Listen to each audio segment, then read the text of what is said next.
bin Neo. Du suchst ferngesteuerte Modelle? Da bist du hier, genau richtig. RC Fox liefert dir eine mega Auswahl.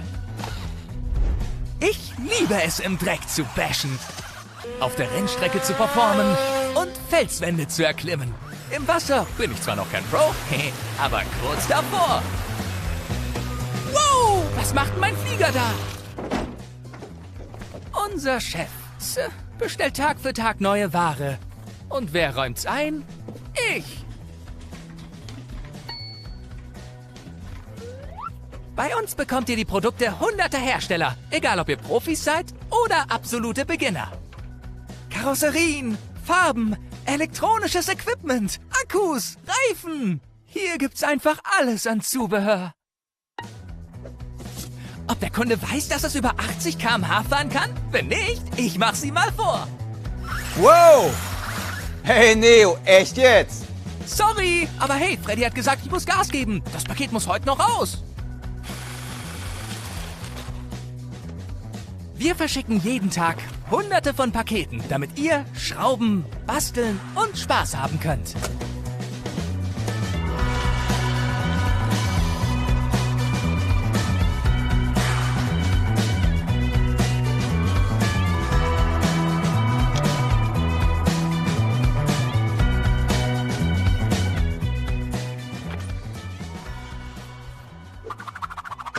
Ihr habt eine Frage oder es klappt was nicht wie gewünscht? Unser Serviceteam ist für dich da. So, jetzt kennt ihr uns. Wir aber euch noch nicht. Also, kommt vorbei. Oder besucht uns online unter www.rcfox.de.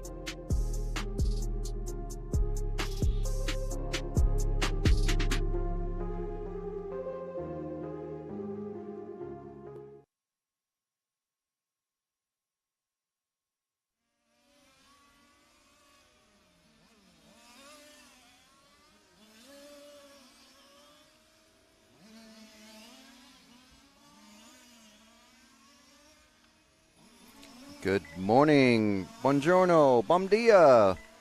Hello to everyone from Brazil to Sweden who are in the chat already and have been waiting to see what happens during this finals day here in Fiorano, Italy for the EFRA Large-Scale On-Road European Championships 2022. So welcome everybody. Thank you for joining us here. We are EFRA RC Motorsport Europe, and got the control team in the tower and on the driver's stand as we're seeing the first final of the day get started. And drivers are getting instructions about impending stop-and-go penalties that are going to happen for a couple of racers in this one quarterfinals B, or the B finals, make it sound a bit better, I think. And those stop-and-go penalties are because they've changed their engine. Racers are intended to use one engine for all of qualifying and the finals. So those drivers will come in during the race. And in this one, we've got Stefan Strasser, Rick Vanderboel, Marco Harleman, Jan Rathieski, Sven Rodewald, Adam Westholm, Michael Weiser, Nuno Pinto, Sammy Pajalan, and Neo Lebescond. So they are on their formation lap right now. I'm going to attempt to get a better view. There's a nice little interview on the Instagram account for EFRA, EFRA.ws Instagram, with young Neo, who's starting from the 10th position. Hopefully we'll be able to get him on screen, but we are going to concentrate on the top three or four racers in this one. And in less than 10 seconds already, we are starting the B finals right now. And they're off in number order so far. No major mistakes. Oh, we got a little bit of a turnaround, a couple of cars coming together. but that's just at the back of the grid. We've got the 1, 2, 3, 4, and 5 all in a row. Freight training around the track, around the last corner. Down the main straight they go. And in order, it is Stefan, Rick, Marco, and Jan is your top 4. And the drivers that need to do their stop and go are already being told by Javier, our race referee, as the number 2 car of Rick Vanderbilt gets a little squirrely in the braking into the first hairpin. So we're going to be showing the battle for, let's follow these 3rd, 4th, and 5th cars, because we've got a battle for 3rd already. That 3rd bump up spot is the last bump up spot that is going to be going into the semifinals, which come up in a couple hours' time. The 4 getting past the 5. Nuno Pinto in that 8, that blue 8. Oh, he's getting hit by, was that Sammy? No, it wasn't Sammy. It was one of our, our Lightning McQueen car, giving him a little nudge as he was slow getting back on track. So let's see how this has sorted itself out. We've got Strasser, Vanderbilt, and Rathieski up into 3rd now. Nuno Pinto in the blue car in 4th. So let's concentrate on the blue car and the car in front of it. That's our battle for 3rd. As they're coming into the infield and around the Omega and across the kink, that is actually our battle for 2nd, is the 4 and 8. So Vanderbilt, where has he dropped down to? Something has happened to Vanderbilt. So Nuno Pinto actually running 3rd, but this is our closest battle on track. So let's stick with these guys, because something may happen early on. These racers going for 20 minutes at a time in these quarterfinals. 25 minutes for the F1 semifinals, 30 minutes for the semifinals in touring car. So are the cars set up for an early getaway, or are they set up for late race pace? We shall see. So you can just see flashes of the battle for 4th place behind. That has kind of sorted itself out for the moment. For 5th, with the car 5 of Sven Rodewald. So let's try and zoom out just a bit so we can see that bright greeny yellow car. He's catching up to Nuno Pinto rapidly as they're coming around the Omega and into the first hairpin. You can see him right there already. Nuno Pinto gets away. So that is Rodewald. Oh, now we got a big battle going down the main straight. Got Rodewald, the orange car. I didn't get the number on it. And, oh, Pinto. What is going on with his car? He's all over the grass. So now we've got a massive change here coming into the second hairpin. Battle for 2nd is 4 cars at the moment. We got Vanderbilt back up there, Rathieski, Rodewald, and Westholm. 4 cars battling for 1 place. It's not going to work out for at least 2 of these cars. This is the battle for 2nd, and only 2 of these cars are going to bump up at the moment. We got Stefan Strasser in the yellow car way ahead of these guys, and we've got Vanderbilt rocketing away from this group. He did qualify 2nd, so he is, at least during qualifying, he was just a bit faster than these other guys. Car 4 of Rathieski and Adam Westholm behind him in the 6. And Rodewald in the 5 going down the main straight. So let's stick with this group of 3 now, because only one is going to succeed getting into the bump up. Stefan Strasser already coming up on lap traffic, about a quarter lap ahead of these guys. We're not too concerned with him unless he crashes into him. I'll keep an eye on things there. But these 3 cars coming into the infield and around the Omega and across that kink into the first hairpin, into the second hairpin. Rathieski holding off Westholm in the Lightning McQueen all-red car. He does have the Lightning McQueen eyes on the windshield strip as well. Rodewald creeping up on Lightning McQueen there in the 6. Staying in place. No one making any massive dives on Rathieski just yet. This is the battle for a 3rd. Coming into the Omega, Rethieski makes mistakes, gets a little wild, throws off Westholm, and that allows Ronevald to get past him. And now it is a 5-car battle for third. So let's see if we can try and get all of these cars in shot. We do. Jude McCallum up on the rostrum, providing some excellent camera work for us. Nuno Pinto getting wild again, so he's taking himself out of this battle slightly. Lightning McQueen also getting a little bit wild there. It's Westholm.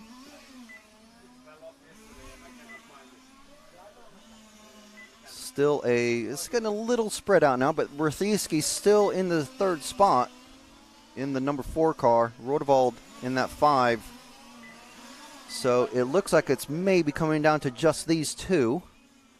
Rethieski, we saw him win the European Championship for Formula One electric touring car, or electric Formula One, 1/10 at the Hudi Arena, and Rodewald going for a dive. This is going to be a very interesting battle here because that has slowed them both up and allowed the white and blue car, the number 7 of Weiser, up in there. So for the first time, he's making a serious challenge. Number 6 of Westholm, and then Nuno Pinto following behind. But if Rodewald is able to slow down Rethieski, or vice versa, that is going to allow Weiser to get past. So these guys having to be very careful. Obviously, this is the only battle happening on track, all in the same area of the track. So I'm sure Javier, our race referee, EFRA president, is watching these guys very intently to make sure that there's none of the usual crazy touring car action, as Sammy spits up some, almost crashes into the timing tower here. So now it gets very interesting. These guys are all coming up to lap Neo Lebescond, one of our youngest racers, one of our young guns. He's only 10, and he's racing in the quarterfinals of the European Championship. So he gets by. He lets these guys by. The little bit of a disagreement between Weiser and Westholm. So they have dropped right back down. Nuno is now trying to get on the tail of Rodewald. Nuno in that blue car, but we're concentrating on the number 4 and 5 of Rethieski and Rodewald. It's Germany versus Germany. So Rodewald playing it very either cautious, sensible, trying to force Rethieski into a mistake, or just waiting for the traction. Nuno Pinto suddenly is rocketed right up to them. So now it's back to a 3-car battle, but we've seen Pinto kind of crash himself out a few times already in this race, so let's see what happens here. He gets a little wild, gets on the grass, and then loses traction and drive for about a half a lap.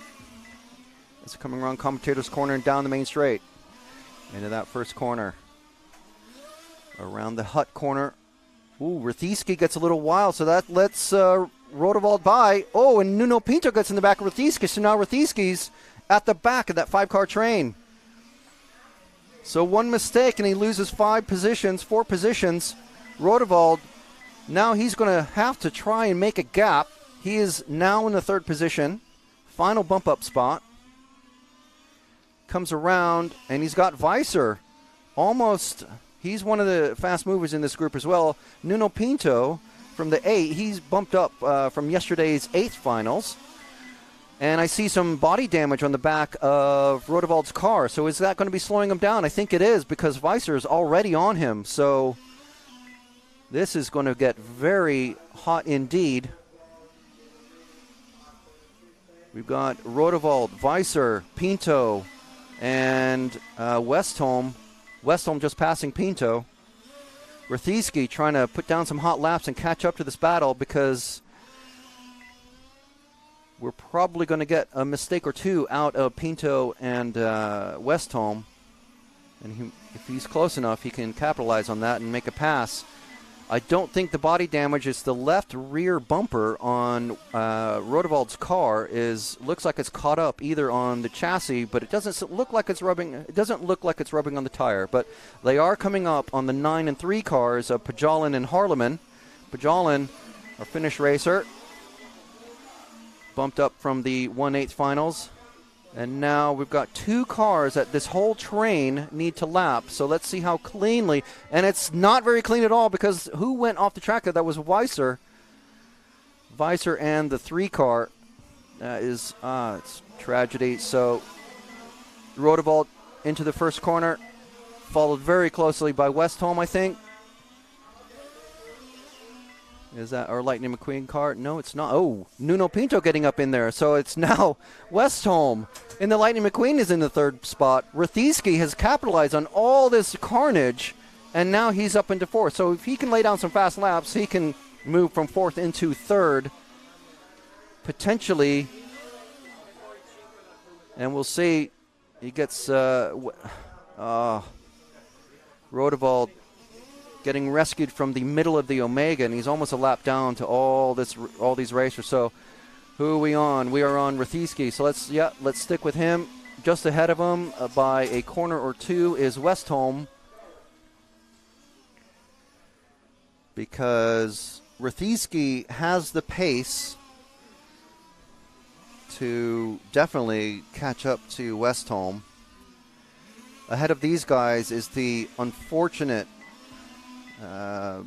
Rodewald in the 5 car, and I can visibly see that Rathieski is definitely catching up to the 6 car. So previous gap was 1.8. Let's see what it is now. It's a lot less now. It's 1.7. I think it was 2.8. Now it's 1.7. So it looks like it's already heating up, and he is almost on the back of him. Where are we at here? Not quite on the back of him. I was watching a different cars. Morning sun confusing me at the far end of the track.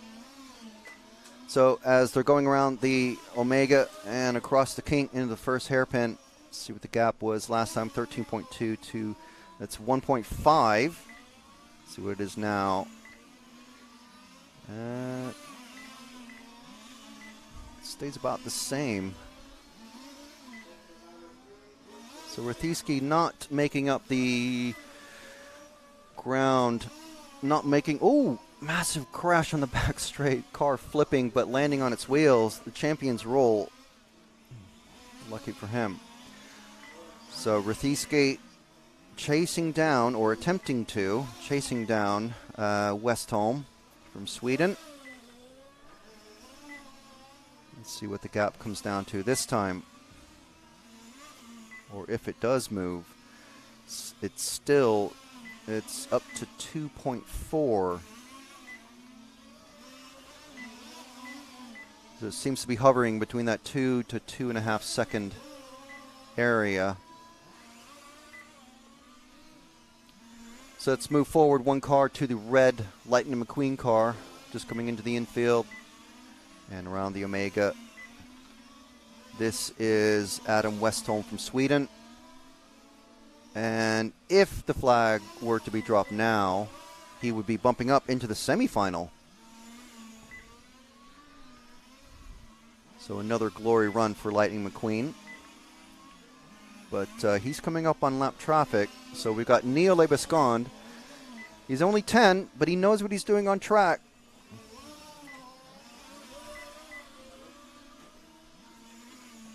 Easily lets Adam by as he goes into the infield, catching up to Sven Rodewald, who's currently running 7th place, who is not slow, so himself, because he was battling for the 3rd spot that Westholm is currently occupying.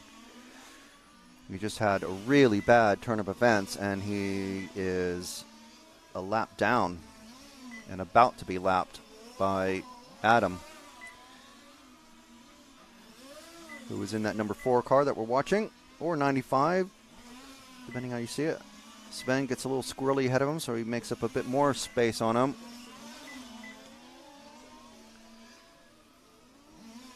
So he may be running a Cars-themed car.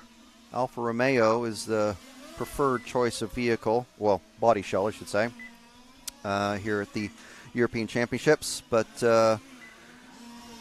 just because it's a cartoon-based paint scheme, he's no slouch on track. Adam Westholm, he is now gapping Rathieski by, is that 3.5 seconds now, I think. Rathieski definitely losing. He's almost the entire, from, I think it's a full straight down now. He was only half the straight. So yeah, by the time Rathieski starts accelerating out of the final corner, Westholm is already into the first corner. So he's definitely increasing. So maybe Rathieski's car has come away from him. We've got 4 minutes left in this one. Strasser, Vanderbilt, Westholm, Strasser and Vanderbilt. We haven't even shown these guys, the number 1 and 2 cars, just running consistent laps and seemingly safe. So while everything is kind of settled down, let's see if we can find the number 2 car. He's the orange car just coming into the second hairpin now, Jude. And around commentator's corner is the third of 3 cars going down the main straight. There we are. That's Rick Vanderbilt from the Netherlands. Just finished his 51st lap. He's only 4 seconds behind Stefan Strasser, but he's not being challenged from behind. He's not challenging for the lead. He's just in the middle of some lapped cars. So he's just taking it easy. 3 minutes to go before he's able to claim the bump up into the semifinals. We'll follow Rick for a few laps here, and then we'll move to Stefan in the yellow car, who is our current leader. So we've got Strasser, Vanderbilt, and Westholm going to be taking the bump-up spots. Westholm starting from the 6th spot, and this race has been one of the better races. We've got, oh, no. I was going to say we have a dead Nuno Pinto car in the first hairpin, but he was just paused for a moment. So Rick Vanderbilt going around the Omega across the kink into the first hairpin. One of the few single color paint jobs that we have here. The next one is 1 car ahead, which is our leader going into the Omega just now. And across the kink, he's about to come up on Sammy in the black car. As he come into the second hairpin, around commentator corner. The nice thing about Stefan's car, yes, it's a 1 color scheme, but the EFRA, the official EFRA number plate that everyone must use, it's the perfect match of color for the EFRA paint, EFRA sticker, the number sticker. So that number 1 just blends right in. It's perfect. So let's move up 1, Jude, to the yellow car. Yep, there we are. This is Stefan from Austria. I know we had some. I think we had a couple of different Austrian racers or viewers in the chat yesterday. So thank you for everybody that's joined us. So I've been watching the racing. So as this race is winding down, we've got a minute to go. We still have Strasser, Vanderbilt, and Westholm. Rathieski is now 4.5 seconds or more behind. So hello, Pierre. Hello, RB8 Bom dia from Brazil. Go Sammy. Yes, Pecco, we're going to be seeing you next week. I'm sure we can. We'd love to have you in the timing hut to chat with you. As Strasser is coming up on Rodewald, who was previously challenging for 3rd in this race. Thank you, Jonathan Wolf. Great coverage as always. Thanks, RC Racing TV. Thank you for attending. Be sure to share this stream with your friends who are also RC fans. And later on, we'll be having a really cool live studio show that will hopefully introduce large-scale RC to your non-RC friends. Friends who are just into motorsport or cars in general. There's so many full-size car nuts who are just really unaware of how complex and amazing the RC racing can be. As Strasser gets past Rodewald as Rodewald spun out a bit there. So maybe his tires are coming off. And everybody has finished. And that is it. There we go. There's our results. Strasser, Vanderbilt, and Westholm bumping up into the semifinals. So we have a little bit of a gap now to 9:40 local time. That's Central European time for the 1/4 A. So I'll get out that finals sheet. Tara Evenin.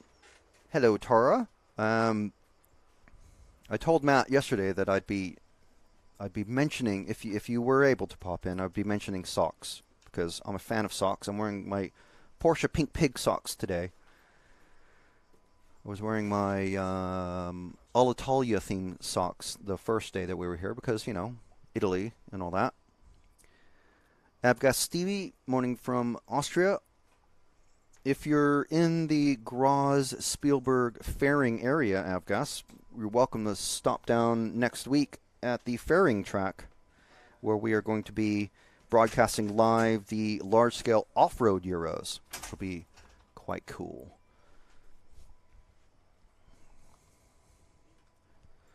So just going to swap to one of our stationary cameras. There we go. I pressed some buttons and nothing exploded, so that's cool. So in the next race, we've got our friend Alessio Mazzeo, who we had a brief chat with yesterday before he realized, the race that's out now, that's the guys are on track, I'm meant to be mechanicking for my friend who's racing.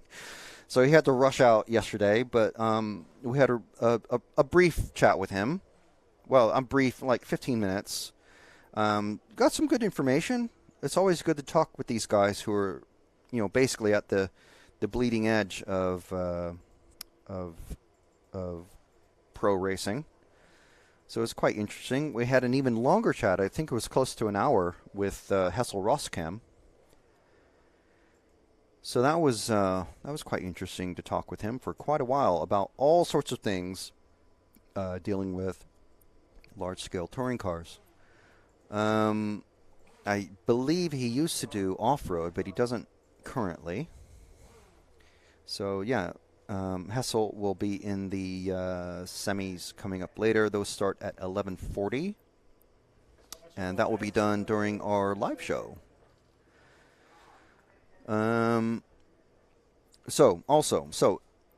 In the 1/4 A finals, we've got Alessio Mazzeo starting from pole in that one. Sasha Klug, Adam Isse, Kevin Tolinars, Matthias Domig, Andrea Maestri, Michael Donovan. Luca Rowley is our first of the bump-ups. And Mario Dada is the next. And then Christian Weber.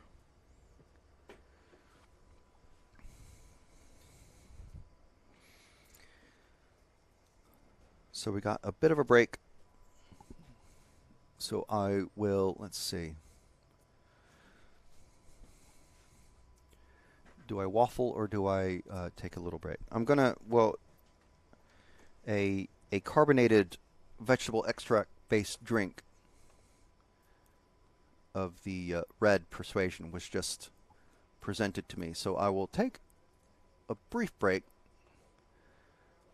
And let's see here.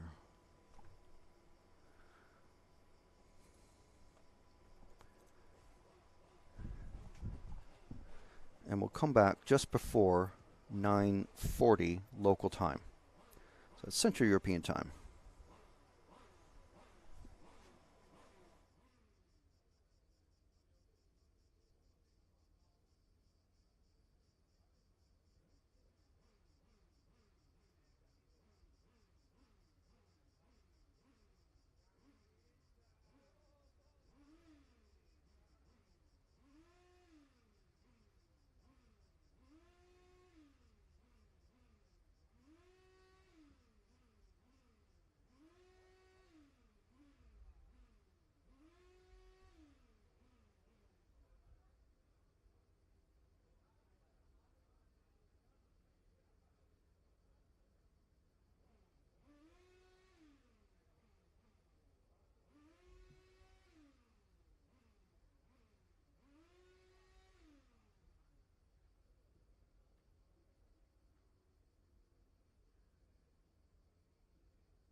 Ich bin Neo.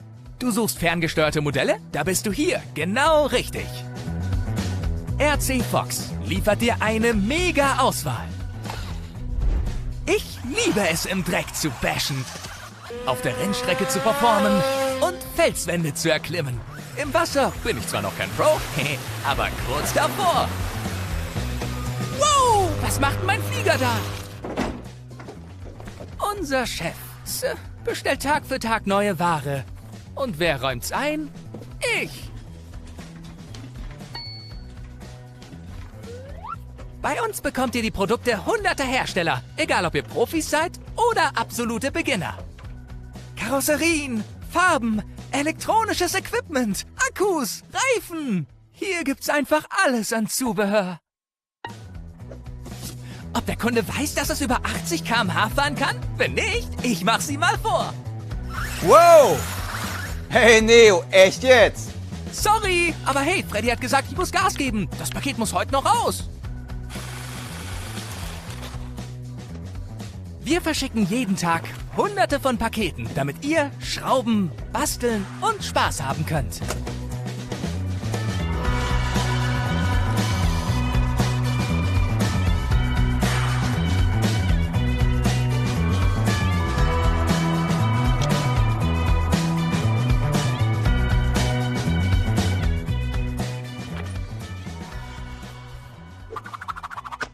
Ihr habt eine Frage oder es klappt was nicht wie gewünscht? Unser Serviceteam ist für dich da.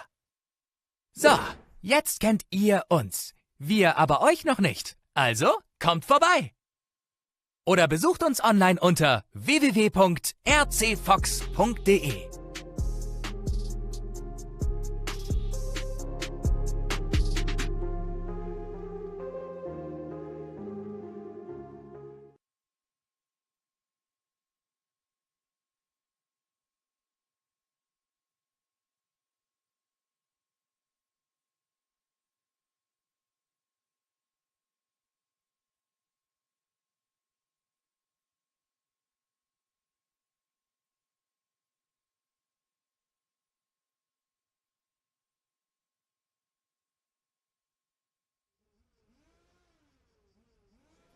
Okay, so we are getting ready. You can hear the glorious sounds and smells of two-stroke outside.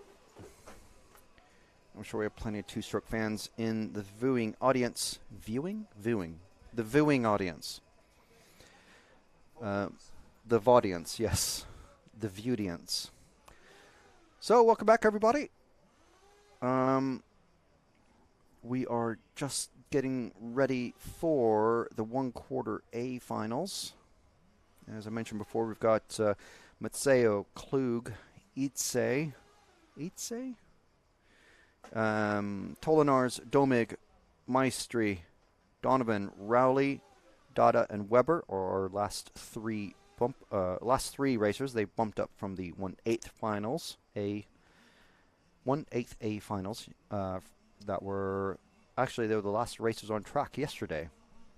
So they're actually warming up now. You can see the cars coming through the first corner and second corner, getting a little wild there. We've got a couple static cameras that we'll be cutting to during the main finals. Should be very exciting. And that's during our live studio show that's going to be starting just after the F1 Semi-A final, or Semifinal A. And there's our drivers and their countries that they are representing. We've got Italy, Australia, France, Switzerland, Italy, Germany, a couple more Italians, and another German. And they are, well, they're just starting to warm up, so it's no big rush. But these guys getting used to the track conditions, making sure their engines are warmed up nicely. The tires are already going to be quite warm because they've been set on tire warmers probably all morning. So they're allowed electric tire blankets, just like Formula One. So while we're waiting for them to pull into the pits to start their formation lap, Just like to thank RC Fox and rcmodels.co.uk. That's RC Models with a Z or Z, for bringing you this free coverage all week long from Fiorano, Italy, just outside of Modena. So some iconic names there if you're a fan of motorsport. Home of Ferrari. Fiorano full-size circuit is just a mile or so away from us, so a couple of kilometers. And we're actually going to be popping over there tomorrow, so it'll be quite interesting. Some of the racers, we tried to catch them for interviews yesterday. It's like, oh, no, they're at the Ferrari Museum. So, well, it's like, oh, okay, cool, yeah. Well, we're going to be getting some tickets for that tomorrow ourselves, so it'll be quite good. So we are on live on EFRA Facebook page, on the EFRA Facebook page, RC Racing TV Facebook page, and Red RC Facebook. And on YouTube, you can find us on the channels of EFRA, RC Racing TV, Red RC, and for the first time, Polestart TV. So hello to everyone watching on all of the different channels. And of course, feel free to join in the chat, share the links of whatever you're watching, share them with your friends, or if you're in the pits at your own RC race this weekend, prop up your phone or tablet or whatever you're watching on and let your fellow pitmates watch the racing action here from Fiorano. So we're just going to attempt, just give us a moment here, we're going to play in a little bit of a montage.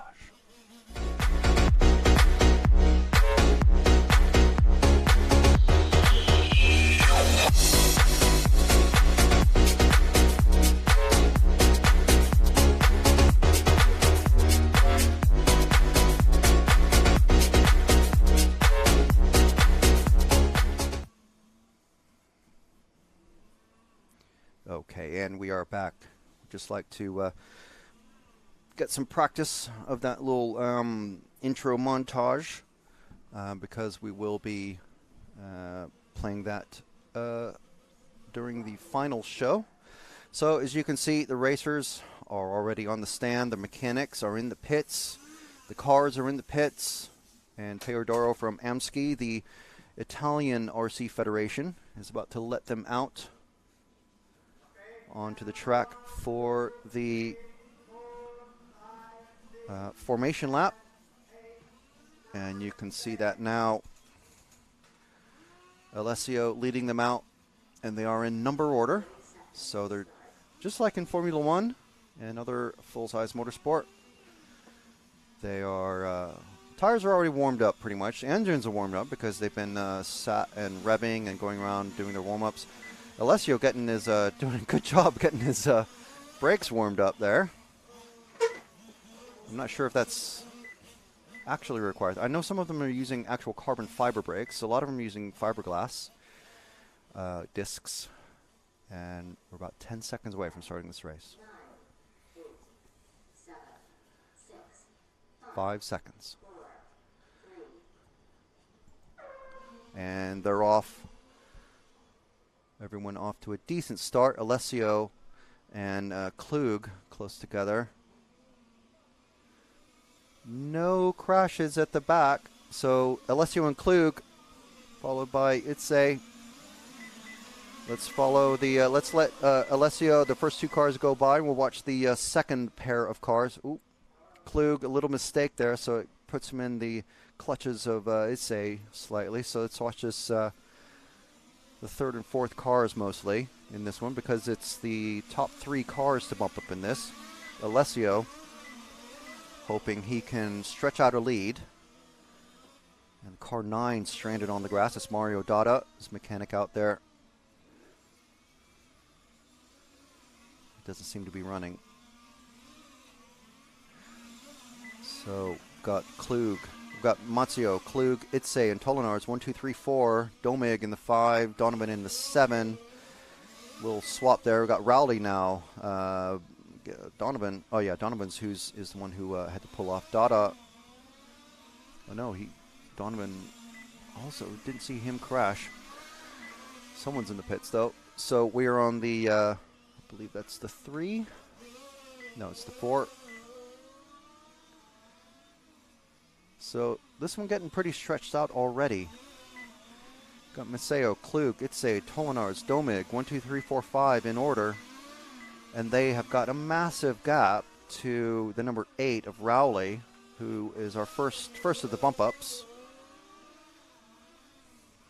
5 cars all stretched out. You can see them all there. Oh, almost a pass for third. So let's follow this battle with some intent as they go into the first corner. That's Itze and Tolinars. Itze in the lead car, I believe. Still, yes. Just see the numbers are massive, but the track is also massive. So, Domig keeping his distance at the moment, not wanting to get caught up in case these guys come together or crash or spin out, but ready to leap at the opportunity to take third place and the last of the bump-up positions, as cars 1 and 2 of Mazzeo and Klug are getting a little close together, probably a little closer than Mazzeo would like. If those two work together and not try to pass and bump each other, they won't slow each other down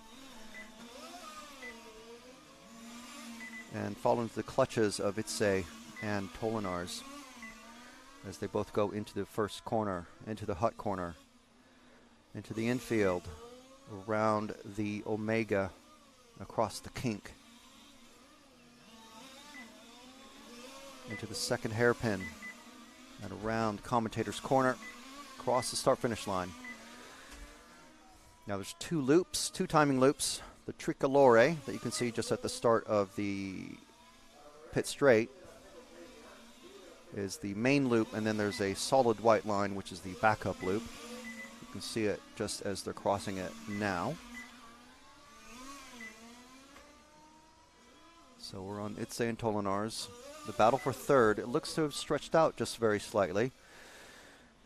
Mazzeo and Klug getting past the first of the lapped cars. The number 8 of Rowley, Weber, has pulled off. Dada is back on to get 1 lap so far.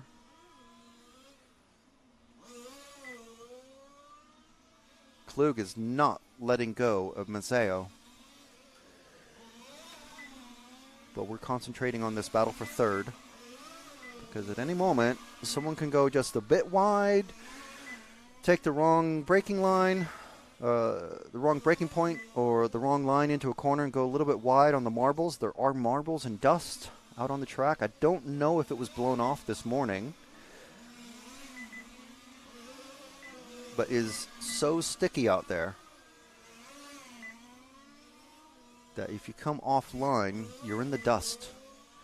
And the line is maybe about half a meter wide, or about 18 inches if you're watching from the States. Ooh, a little bit of squirrely line there from Itze, so Tolinar is closer, and they're both coming up on the lapped car of Rowley. Let's see what happens.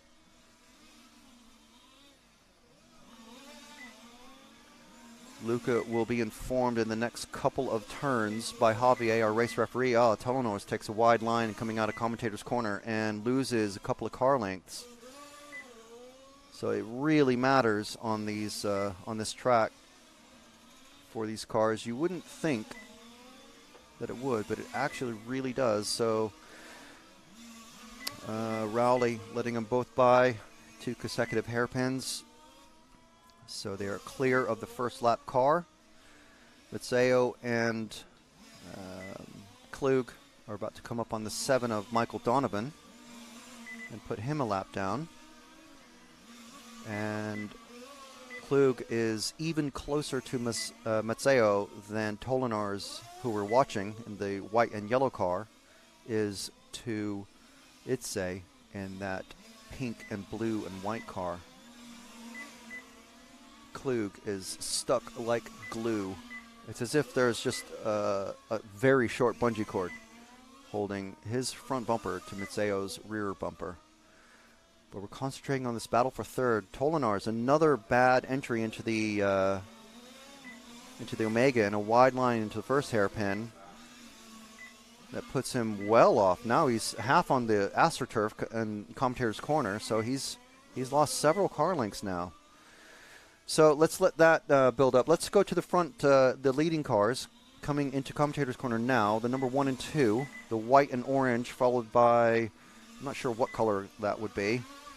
I think they called it seafoam green, but I think there's another car that has the Bianchi bicycle colors. But the number 1 car, the white and orange, that's Alessio Mazzeo. He's trying to get into the show. He was telling us yesterday, and we had a very good chat yesterday, and then we had an even better chat, actually, on the microphone, on the stream. He was saying his goal initially was to get on the podium for this week, so he's got a task ahead of him.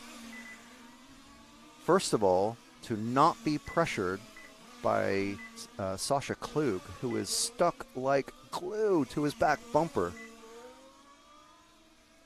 I mean, first of all credit to Alessio for withstanding the incredible amount of pressure that Klug is putting on him. And just as much credit to Klug for following Alessio every turn, every corner, every braking and acceleration point on this track so far for 8 minutes almost. These guys have been stuck together. The battle for third has not developed. Tolinars has, at this pace, many laps before he's able to get back up to this sort of distance that we're watching now. So Klug in that number 2.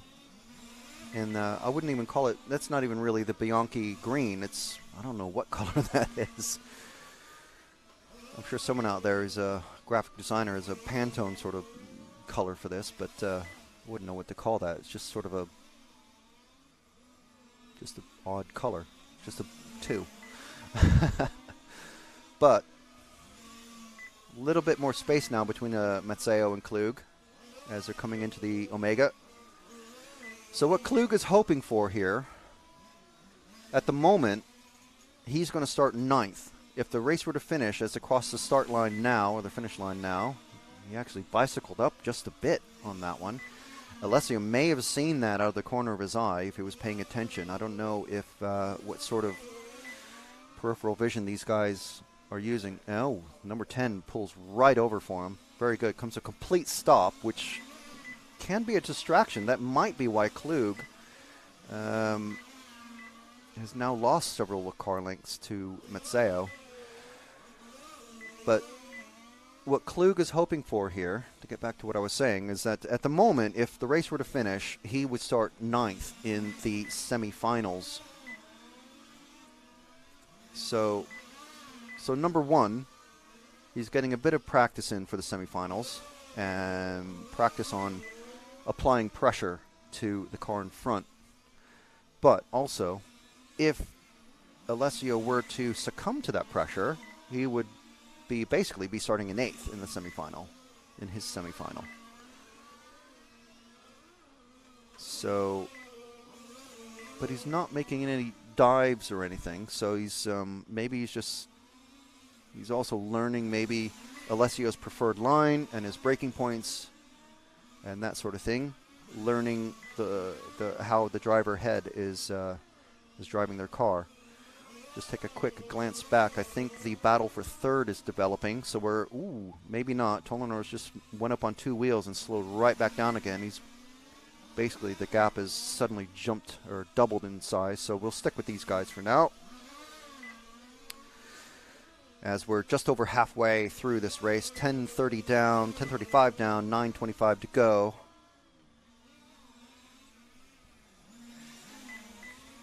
So on top of car setup, tire choice, engine tuning, dealing with the heat, and standing in one place for 20 minutes.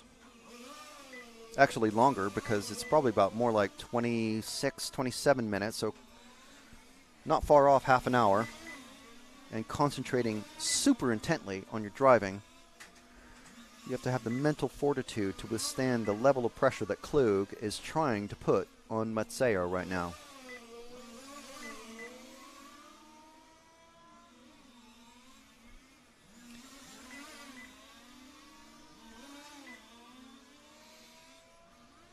So good morning, buenos dias from Spain. Thank you very much for watching. I know we've got Austrians, we have Swedes, we have Brazilians. We had a couple of American fans watching yesterday.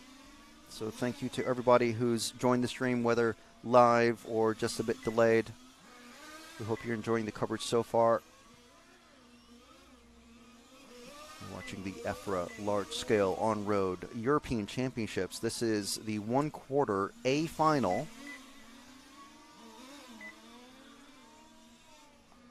And we are watching Alessio Mazzeo lead Sascha Klug around the... Oh, that's the first mistake I've seen from Klug. Apart from going up on 2 wheels a couple times around this corner right now, and he just did again there because it is very grippy there. If you walk on that... if you've ever been to a really dodgy pub, like really just a dive, either a dive bar or a student bar or something like that, and the carpets are sticky, and you're like, ugh, this place. That is what it's like walking on the racing line around this track. So these drivers have to really negotiate the brake in a straight line and turn just enough so that they don't actually get up on 2 wheels and traction roll or grip roll off of the racing line and onto the roof. So rubber side down, shiny side up. Klug clawing back some, couple of car lengths now. I didn't see any mistake from Mazzeo in these last couple of laps where he's made up that time. So it looked like he made up the time in the hairpin. So maybe he just outbraked Alessio. And it seems like he has the pace. Just going to give a quick look to our 3rd and 4th place racers. They're getting a little closer together, but nowhere near as close as Mazzeo and Klug.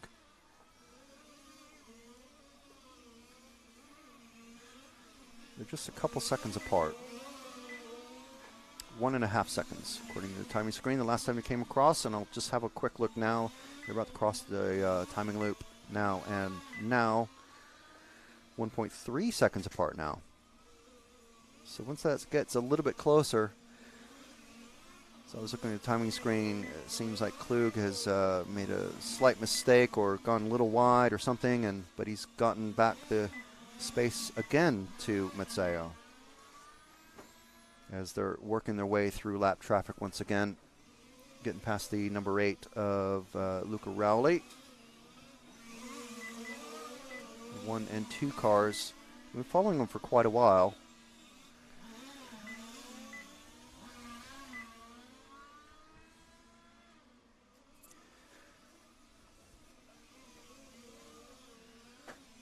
And another bit of a gap now as they're coming up on 3 more lapped cars.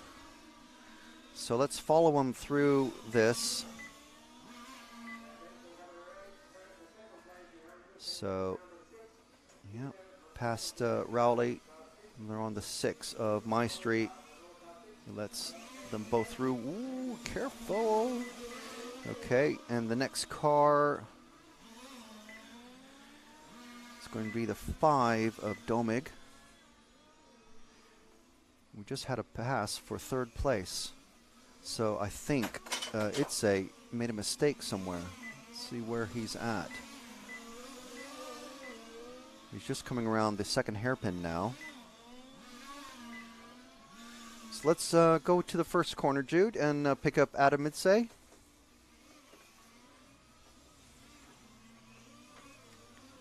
So off camera,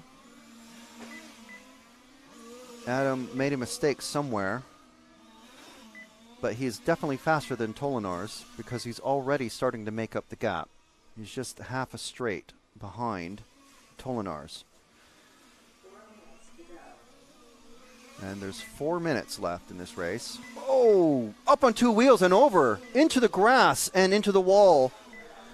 Oh, that is a nightmare. That is his 3rd place chances gone as his mechanic. If we pan left, we can see his mechanic running around the side of the track.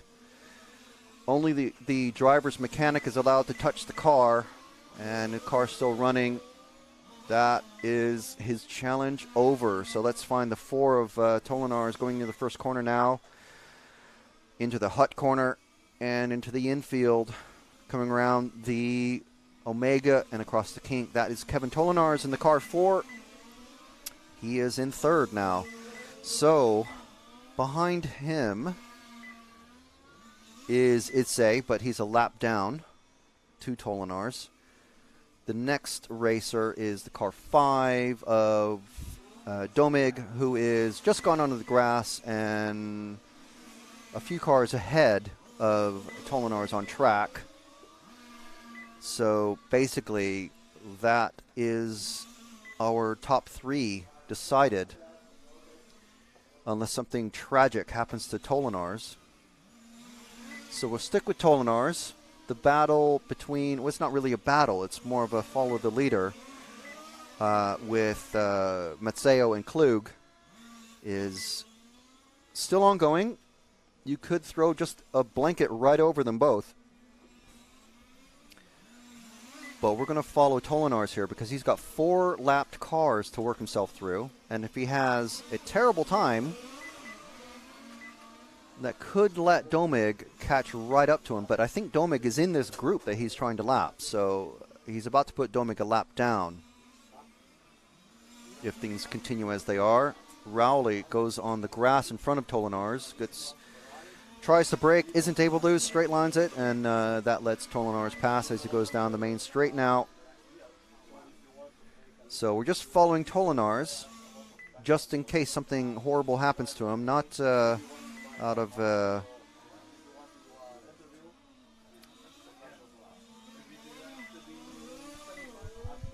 of any desire to see that, but I think Domig, he's spun around on the grass twice in one lap, so there's no chance that Domig is going to be able to catch Tolinars. So let's go to our leaders. 1 and 2 just coming into the infield now. Turn 2. They're about to go into the Omega. That's Matseo and Klug. You can see Klug going slightly on the grass coming out of the kink. We've got a video of the track walk that will play in our live show. It's very interesting. Just walking around the track is very interesting. Track walks are always a good idea if you're a racer, so you can see where danger points and curbs that you should stay away from or curbs that you should try to hit, braking points and things like that. And just kicking at the tarmac will tell you a lot. So Matseo and Klug coming down the main straight. They've got less than 25 seconds, 20 seconds now. So I think this might be their last lap that they're on. No, they've got one more lap now, and they'll finish. Tolinars still way out ahead of Michael Donovan now. Domig lost so much time. He's dropped down to 7th. And all the other drivers are finished. And here comes Matseo and Klug into the pit. And there we go. That's our races decided. Our semifinals are set now. We've got Matseo, Klug, and Tolinars bumping up into the semifinals on the A side of the Christmas tree bracket.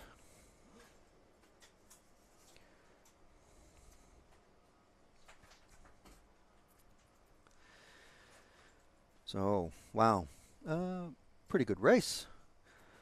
So, let's see comments in the RC Racing TV YouTube chat. It's the most popular place for the comments to come from our viewers. So that's we only have so much screen space in the control tower. So that's what we're checking out. So yes, Matseo drives an RS5. He's one of the few racers, very few racers. I think there's literally 2 in the top 30 after qualifying that are running an RS5. There's a handful of MCD, a handful of Genius, the top one probably being Arnaldi from France, and most of the rest of the racers are running Mechatech, very large Mechatech team here.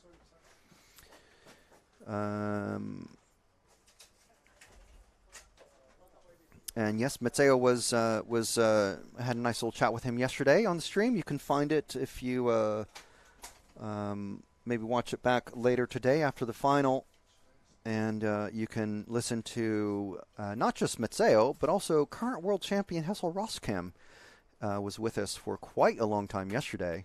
Gave us so much insight on tuning and driving and what it's like to just do several bump ups at a time, and tire choices and engine pipe choice, all sorts of stuff. And the previous day, was it Thursday, we talked to Laszlo of Samba and Mocatech, and he gave us some really interesting insight on his journey with those brands. So all great stuff that you can catch up on the streams that we've done the past couple of days. So we'll just take a brief break now, and we'll be back in a few minutes.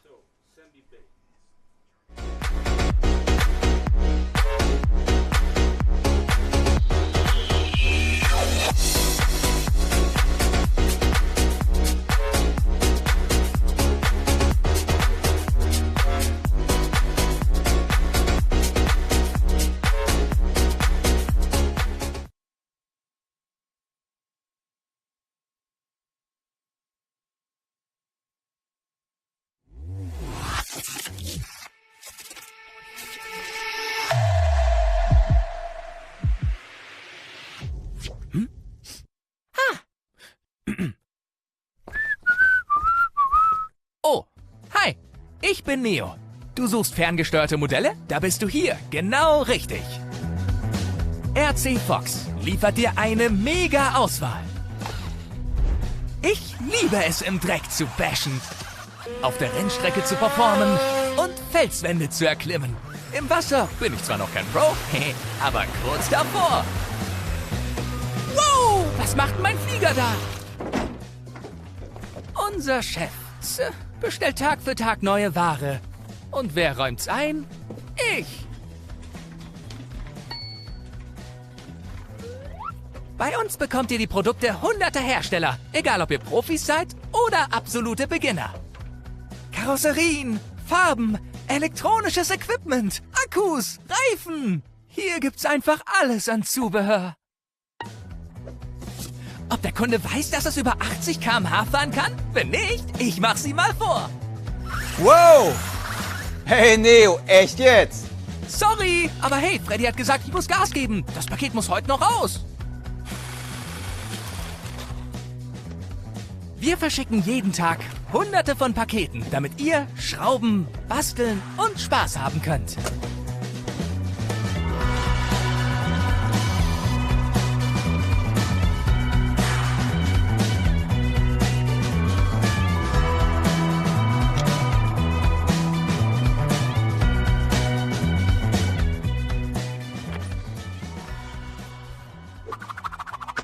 Ihr habt eine Frage oder es klappt was nicht wie gewünscht? Unser Serviceteam ist für dich da. So, jetzt kennt ihr uns. Wir aber euch noch nicht. Also, kommt vorbei. Oder besucht uns online unter www.rcfox.de.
1, 2, 3, 4.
All right, we are back.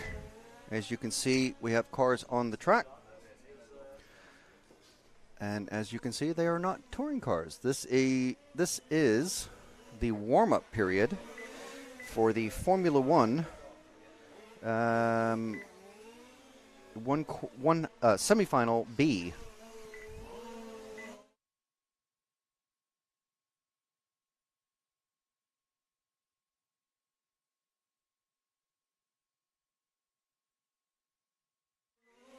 So I'll be getting a printout of the racers that are in this. But I can read the names off for you at least. Car starting on pole will be Ernst Utz.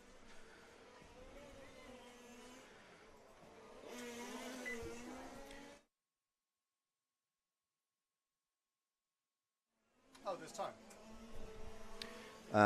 And Tony Gilmarty in the car 2. Reinhard Marin in the 3.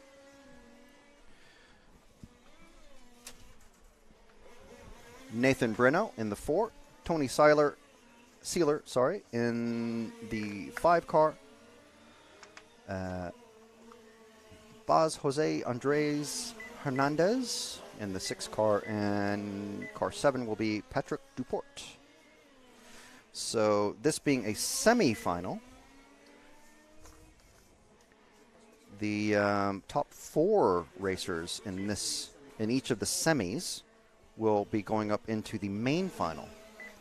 So that means that there will be 8 from the semis going into the main final. And we have a 10-car final, which means that the top 2 positions on the grid are already chosen. And that is Sebastian Marino and Saverio Rosignoli. Sebastian and Saverio qualifying directly into the final. So we'll have just a moment here.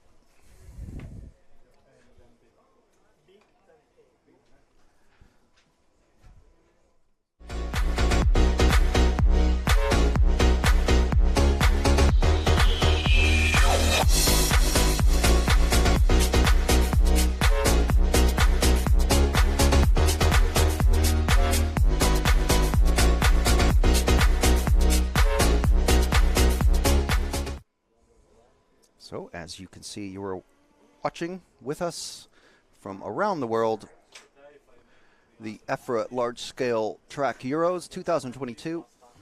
As you can see, this is the F1 Semifinals B. And the cars are in the pits, about to start the formation lap. Just like, actually this is, I always say when they're doing the formation lap, I always say, just like a Formula One car. Formula One race. Well, these are Formula One cars about to run their semi-final. 7 cars.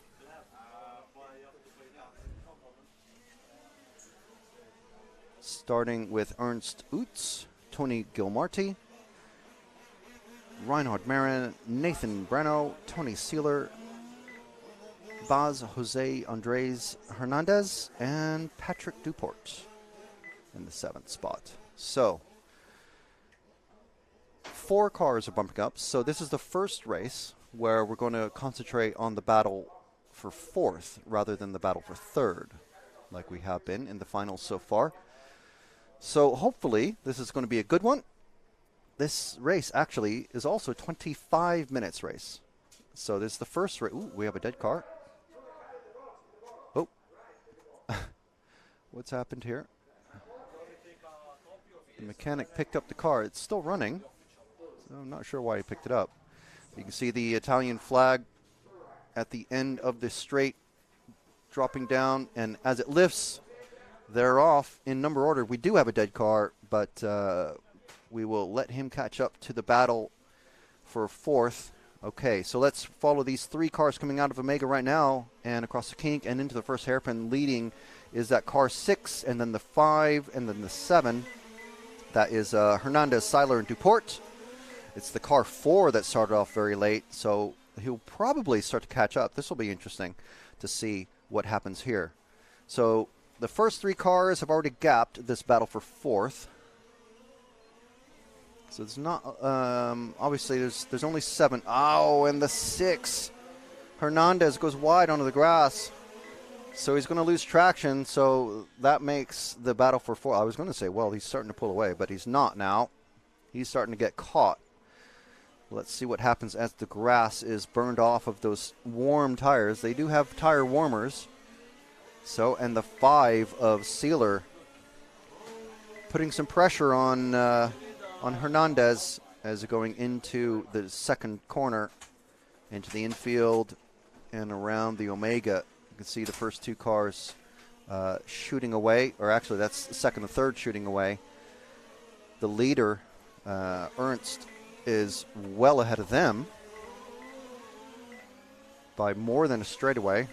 So let's see if Gilmarty and Marin can keep it clean, so they don't get so they don't slow themselves down and put themselves into harm's reach.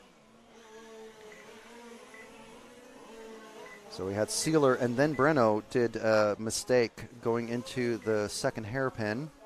So they've lost a bit of time to Hernandez, who is in the bright yellow car there, coming across the kink into the first hairpin. So we've got a 3-car battle for 4th. And it looks like they're very slowly reeling in third car. Oh, stop and go for somebody. We didn't see what happened. Oh, I didn't see what happened. So no, it's a 2-car battle. So he's lost a handful of seconds there because he had to trundle down pit lane and then be held immobile until he was oh, tragedy. What has happened there? Hernandez going on, and that was, let's see the car number, the car 4 of Breno. So now we've got a big gaps between. This is kind of what I was hoping wouldn't happen, was we have 25 minutes of very large gaps between the top 5 cars.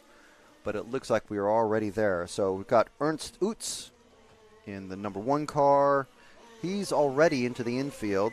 Second and third of Gilmarty and Marin have crossed the line. Hernandez has just crossed the line. The next car behind is car 5 in the Alpine of Sealer, who's 5 seconds behind. So the battle for 4th is non-existent at the moment. So we'll regather. First, second, third. Second and third are getting closer. It's not too much of a concern, though. So let's, where is the car 1? Where did he go? He must be even further ahead than I thought of these guys.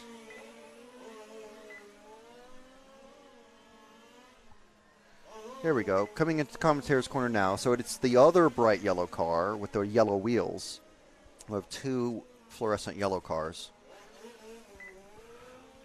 One in first place and one in 4th place. At the moment, they're both bumping up. So 2 Buzz and Hornets styled Jordan-inspired cars. As that's our leader, Utz, about to put a lap on, I think that's the car 4 of Breno, who was challenging for 4th place, but spun off at the first turn. So Utz with the bright yellow wheels, way ahead. He's 11.7 seconds ahead of second place Gilmarty.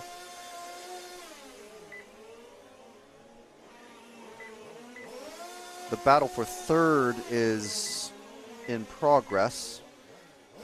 Sealer in 5th is 3 seconds behind Hernandez, who is the other bright yellow car with the white wheels that we were following previously. Oh, I missed this. That's number 4 of that we were following of Breno, stuck together with the car 7 of Duport, but they're at the back of the field. So we're with this is the car 6, 4th place racer of Hernandez from Spain. Let's stick with him for a little bit because I think Sealer is very slowly catching him. Sealer has just been lapped by the leader, Utz. Ooh, little mistake there. An unsuccessful track cut, either intentional or not. And Hernandez is about to get passed by Utz to put him a lap down. And Sealer is just behind. So Utz is the second of these yellow cars. Hernandez needs to let him by. There he goes. He brakes very heavily into the first corner, which lets... Okay, now we have a battle for 4th. The last 2 cars going into the Omega now and across the kink and into the first hairpin. The bright yellow and then the Alpine-inspired car. Just call it an Alpine, may as well. These are the last of these 4 cars. So the number 3 ahead... Wait, is that... That's actually 3rd place. So this is the battle for 3rd, is 3 cars of Marin, Hernandez, and Sealer. As you can see on the timing at the top right of your screen. So now I'm sure the mechanics have told the other cars, the drivers on the stand, okay, the guy behind you, that's 4th place, and the guy behind him is 5th. You're all on the same lap. This is a battle. So Marin from Austria, Hernandez from Spain, and Sealer from France. 3 different countries, 3 different paint schemes, luckily. We have kind of the Marin with the racing, the RC racing in sort of, oh, and the Alpine goes over. Nightmare. So that is his battle done for the moment, or several moments, as the car cut. I think you're allowed just 1 or 2 attempts on the pull starter. So that's that. Well, so let's go to the battle for 3rd, because that is a proper battle. Coming down the main straight now, going in the first corner. Unfortunate for Sealer in that 5, and he's off again on the grass. So shaken and stirred, and he's off in the grass again. So something has gone terribly, terribly wrong with that car now. And that is properly, his battle is over. And it looks like the mechanic is, he's been told, all right, that's it, just pull it off. Yeah, that is, that's racing sometimes. We've got Ernst, Utz, Tony Gilmartin 2nd in the 2 car, Reinhard Martin in the 3rd, in the 3, and we are following the 4th place car of Hernandez in the number 6. Just ahead of him is 3rd place. So this is a battle for 3rd, but we're following the yellow car, because if something happens to him, and we have seen several cars, as we've just seen, we've seen Seiler, who has abandoned, or retired, I should say. I'm watching a lot of cycling these days, so abandoned is the term in cycling. But, yeah, a little closer now on the battle for 3rd between Marin and Hernandez. Now, the interesting thing here is, are they going to battle? Because, I mean, Hernandez is clearly faster. And he is, well, he went for a pass. He's going for another pass. And again, in the same corner. So this is, yeah, a developing battle. So if one of them, I mean, these are open wheel cars. So if they get side to side, they could very easily flip one or both of them over. We've seen that happen even with the touring cars. And Breno is about a half a lap behind. So if they really slow each other down, or both crash, or one crash, that could, oh, there we go, see? Now they both had to slow down for that. And then Marin hits a curb because he's been thrown off his rhythm. It's all about rhythm and pace and setup.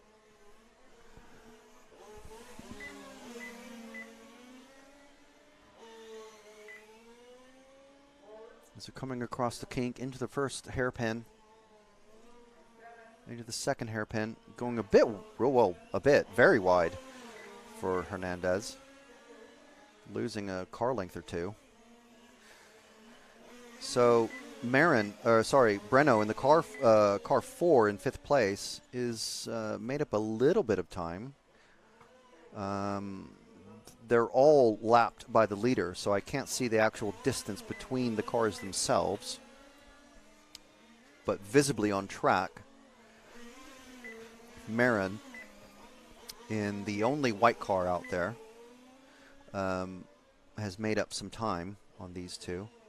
So if they get close again, but I think whatever Hernandez has prepped his car, it's just set up just a bit better, or he's driving a bit smoother. I think we have a car coming out of pit lane now. It's Seiler. He's coming back out, but he goes straight under the marbles to let cars pass, because it's what you have to do when you're about 10 laps down, which is just going to make him slower and slower. So more for pride than anything, I'm sure. You want to finish your final in a running vehicle, which you can certainly understand. But we're on this battle for third between Hernandez and Marin. And as far as the bump up goes, it doesn't really matter too much which order they finish, as long as they both finish in the top 4.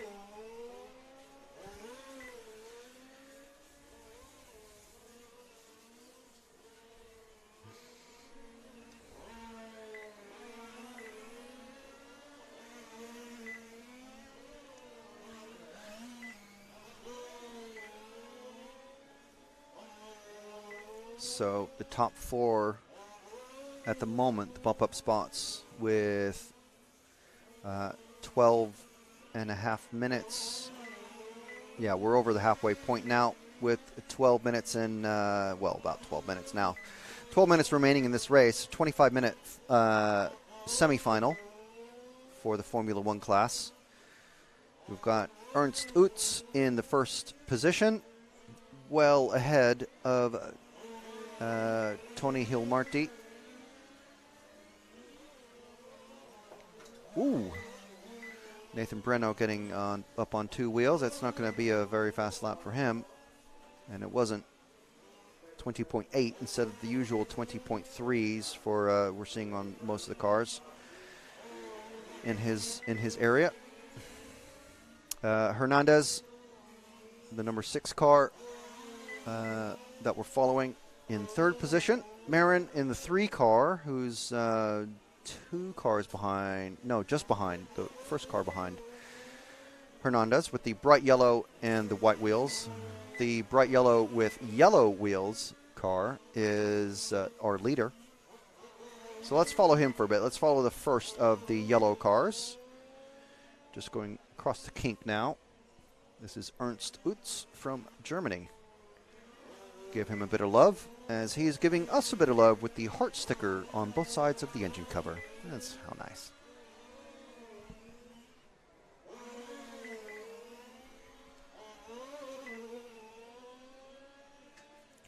So we have Utz, Hilmarty. Ooh, Utz having a little bit of a bother with the car 7 of Duport.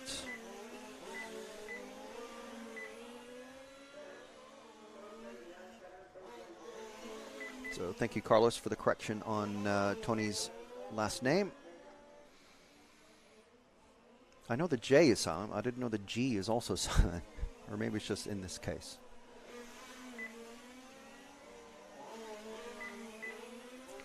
So Utz, loads of clear space ahead of him on the track. He's got pretty much a half a lap ahead of him, is completely clear. It's as if, you know, when you're racing these things, you use your peripheral vision. You're looking at your front wheels and maybe gauging how much smoke is coming out of the back to make sure your engine's running rich enough so it doesn't explode. And he's got loads of clear track behind, ahead of him. So nothing to distract him unless someone crashes. Let's drop back to the first corner. Let's hold there for, this is Hernandez and Marin. Our battle for third has come close again. Marin able to get right back up on the rear diffuser. Yes, there is an actual working rear diffuser on these cars, in addition to the front and rear wings. Adjustable rear wing, and I believe the front wings are adjustable as well on the mounts. Flexible plastic front wings like you'd find on 1/8 nitro buggies, or just, well, 1/8 buggies and truggies in general. That's just because it's the only thing that's going to contact another car or a barrier. So you need something a bit flexible, and you can adjust the angle on them. And the rear wings also, there are 2 elements on them, I believe. And the main element you can adjust to make more or less angle of attack. So these guys pretty close together. And I think, is that, no, that's a Red Bull car behind them. The car 7. No, sorry, the car 2 of Hilmarty. So they're about to get lapped by second place. Oh, Marin going a bit wide there, making it a little bit too easy for Hernandez in the yellow car. Marin running the, what I call the swooshy, swishy racing, RC racing type scheme. Most of the cars in this class are running replica paint schemes. Hernandez under pressure now, increasingly from Marin. I don't think he was aware at that moment that he has second place behind him, but he is aware now because he's let him by. So good racing. They do have a referee basically giving them verbal blue flags. There's no actual blue flags.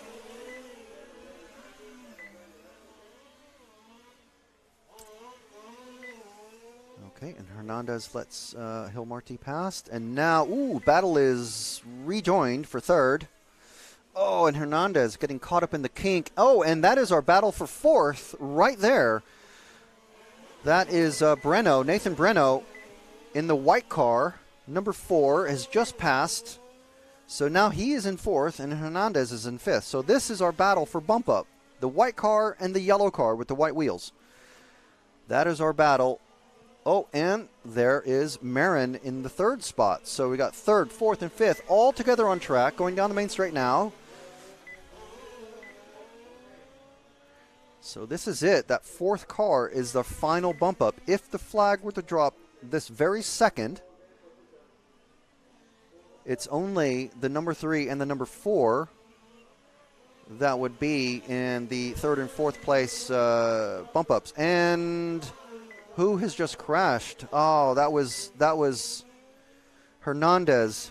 Tragedy. Flips over and engine cut. So the marshal's out there trying to restart. You can just see him there.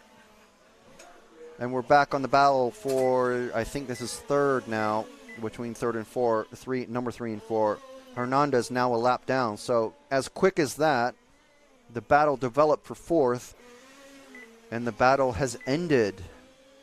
So that is 5 minutes and 45 seconds. I don't think Hernandez is going to be quick enough to be able to, he's just ahead of this battle.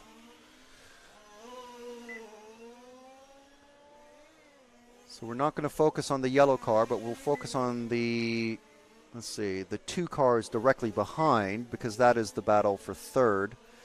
Hernandez, who we were watching in the yellow with the white wheels, was in that battle, and that battle has completely dissipated now. So tragedy for Hernandez. He could have been up there, but he could still make it, but there'd have to be some pretty bad crashes. He's going wide. Yes, so he's getting caught up. Oh, and crash for Breno. Hits him and knocks off his wheel. So now he's properly off. Engine is too hot for the mechanic to turn off. And that is his race done and dusted.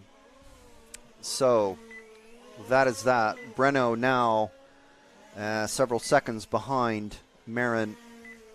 So it's the 1, 2, 3, 4 cars. That's our bump up positions. Hernandez, he has retired and I think he was going for the wide line, and then he got hit by Breno because Breno wasn't sure what he was doing. That's the car 5 in the pits of Tony Sealer. He'd already come off and lost several laps. So that is pretty much the order set. 1, 2, 3, and 4 of Utz, Hilmarty, Marin, and Breno. Hernandez now showing as retired. You can see the black mark next to his name, the black number. The second column is the car number. Sealer has gone back out. As you can see, he's crossed the start-finish line. So the only one who can really challenge is no one, because as you can see next to the driver names at the top right of the screen, immediately to the right of the driver names is the number of laps that they've done, and you can see that Breno has 62 laps, and Duport, who has just passed the number of laps that Hernandez had completed, has 58. So he's 4 laps down at least. That is our That is our, unless someone actually just breaks. That's our bump up positions decided for the final. But I won't make a note on the race printout yet, because anything can happen. This is racing. So we're on the leader, car 1 of Utz. And not far behind him, actually, is Hilmarty, but Hilmarty has been lapped. So he's actually a lap and a bit ahead of Hilmarty. Marin is a further 2 laps behind, and Breno is on the same lap as Marin. So those are literally the only 2 cars on anywhere near each other on the same lap, or Marin and Breno in the 3rd and 4th. Just a few seconds apart. So as long as they keep it on the black stuff, they'll be okay.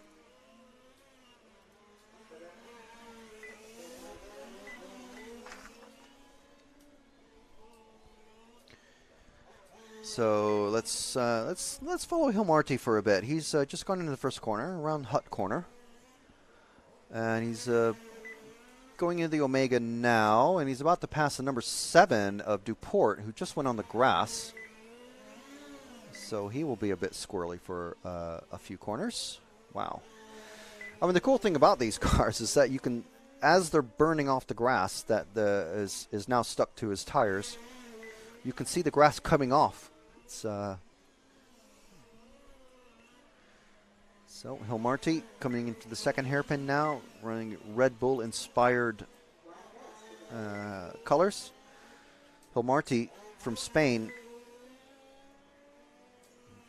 Not sure if he's running Red Bull just because he's a Max fan, or a Marquez fan, or just a fan of the most recent world champion, or just a fan of Red Bull in general. Maybe he's a Vettel from several years ago fan, or a Weber fan. Not sure, but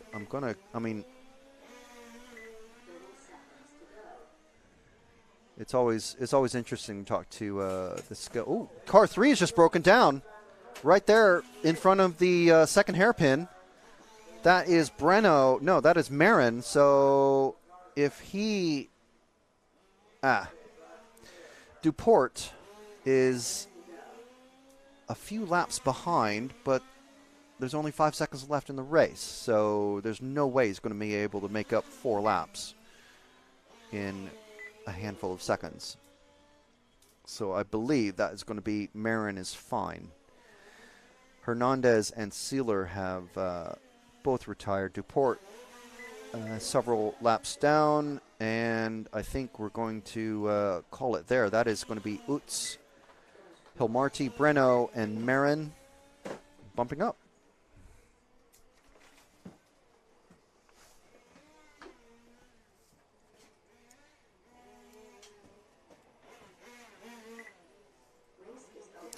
And in just a few minutes, well, in about 15 minutes, we'll have the next semifinal. The semifinal A for 1/5 F1 out on track.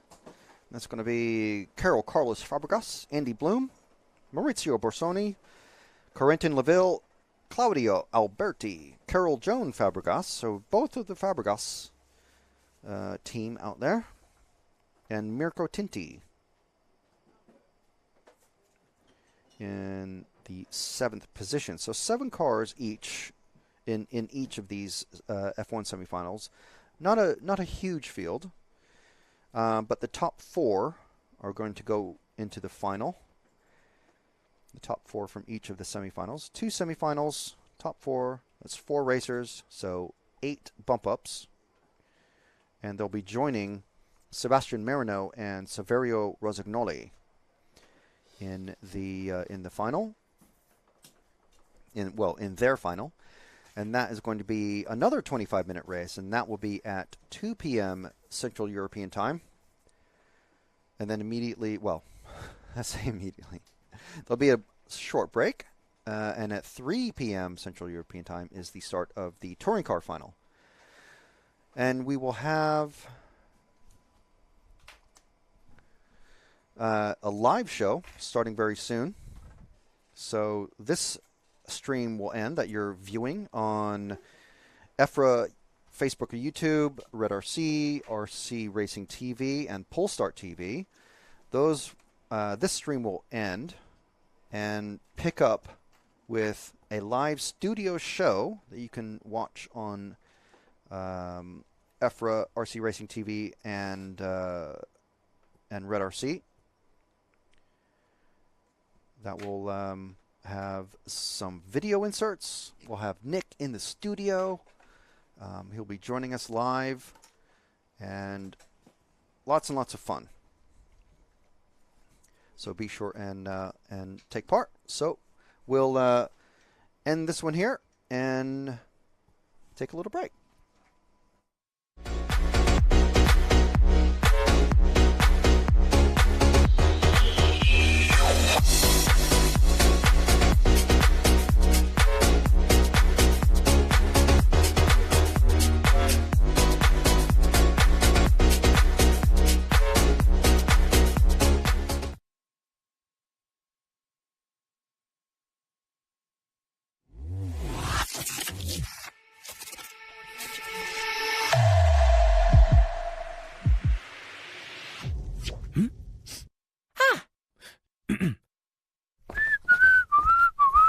Oh, hi, ich bin Neo.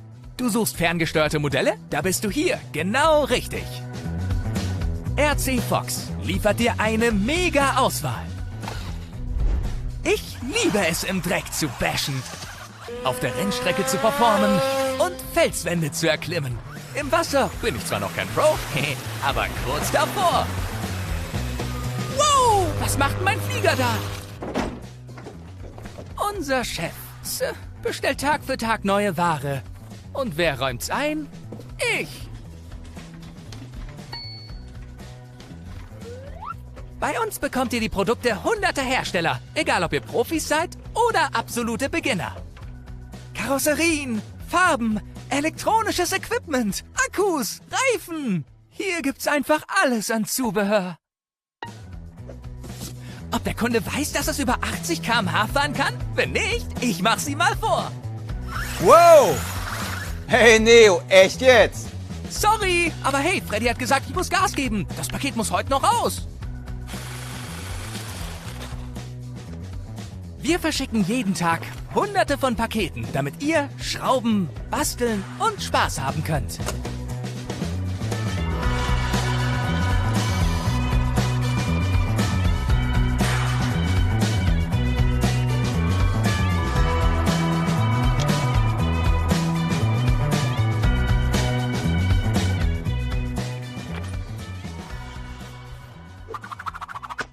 Ihr habt eine Frage oder es klappt was nicht wie gewünscht? Unser Serviceteam ist für dich da.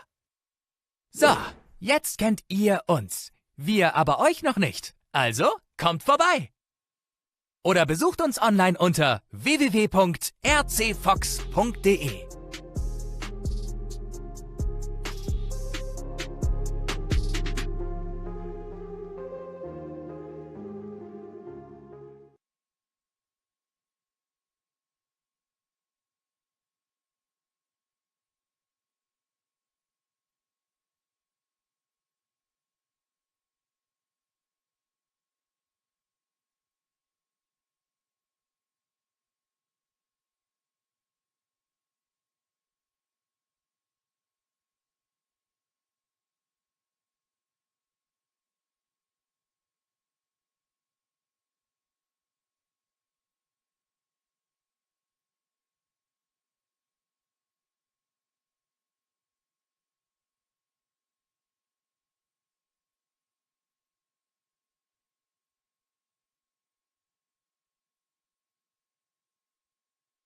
All right, we are back with our coverage of the EFRA large-scale on-road European Championships in Fiorano, Italy.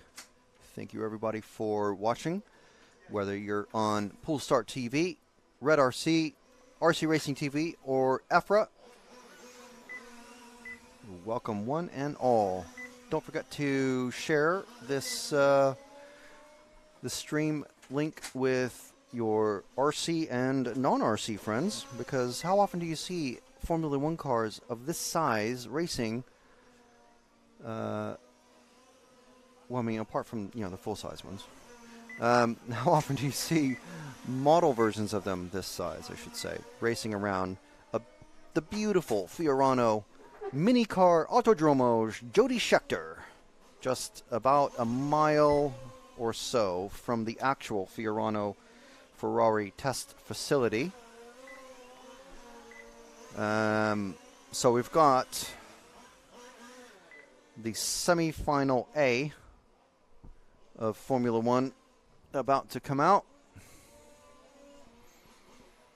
They're doing their warm-up laps right now, as you can see.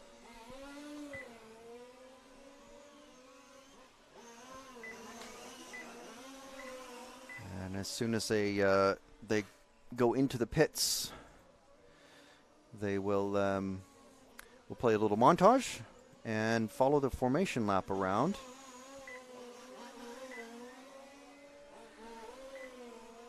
So we picked up a viewer in Australia. G'day, mate. And bom dia to our viewers in Brazil. Good morning to all of our English-speaking friends. Buenos dias, buongiorno, and bonjour for anyone watching elsewhere. And guten Morgen. Forgot that one.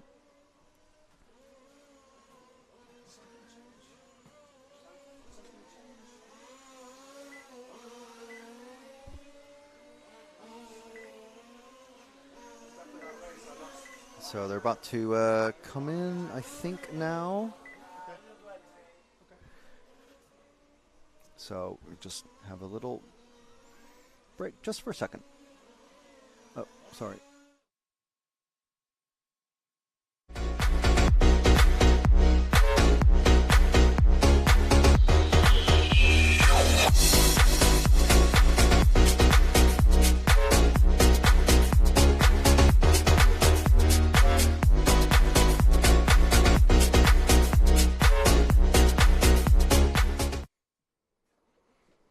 Cars are being they come into the pits, final bit of refueling, because this is a 25-minute race.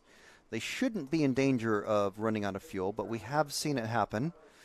Actually, a couple of our top racers had this stop running their qualifiers because their mechanics didn't refuel them after the warm-up laps. So, a bit of a schoolboy error there.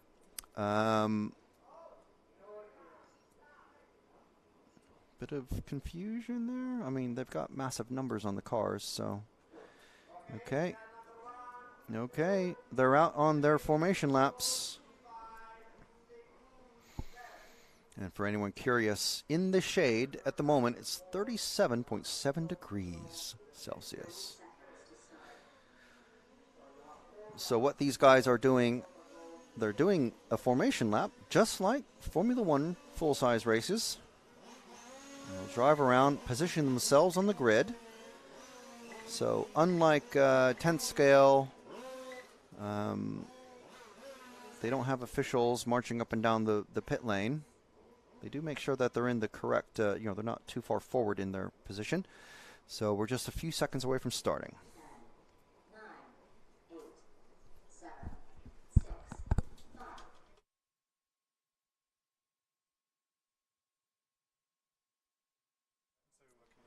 Okay, so we don't have live timing functioning at the moment, but I will keep you informed of what's happening. No, as we can see, everyone off to a decent start. Everyone in number order still, 1 through 7. And we're going to concentrate on this battle with the Sauber car, the 4th and 5th car.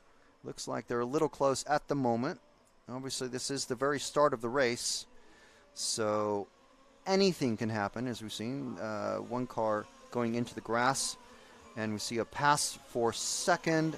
Okay, so the second car of Bloom has fallen back into 4th, or is 4th at the moment. So we're following this battle as we're coming around the...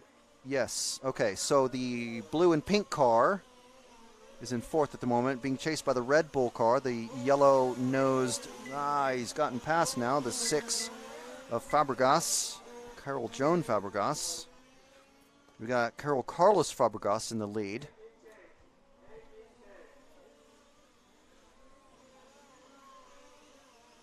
And he's got a good distance over the number 3 of Borsoni. And then it's the 6 of Carol Joan Fabregas, followed by Andy Bloom, who started second. So he's going to want his position back. You've got a number 2 in your car in your final. You don't want to finish any lower than 2, really. You want to finish, and wide into the first hairpin. Bloom gets, no, that's not Bloom. That's the car 7. It's a bit of a crash and bump going down the main straight. So that is okay. So the car's going into the first car's into the Omega. That's our battle for 4th, but it is a 4-car battle with the 4, 2, 7, and 5. Let me just try and get the timing screen operating here for so I can read off the names for you. Fabregas, Borsoni, Fabregas, Laville, Bloom, Alberti, and Tinti. Our current order. So things have shaken out a bit now. So let's follow this one car forward. The first car across the kink going into the first hairpin, the number 4 of Laville, followed by Bloom, Alberti, and Tinti, who've all just crossed behind. Fastest lap so far from Carol Joan Fabregas in 3rd with a 19.8. So we've got Fabregas, Borsoni, Fabregas, and Laville. We're following Laville with the Sauber-inspired, classic Sauber, I would say, I suppose. With Bloom in the BWT dark blue and pink behind, who's about to get challenged by Alberti. It's followed by Tinti.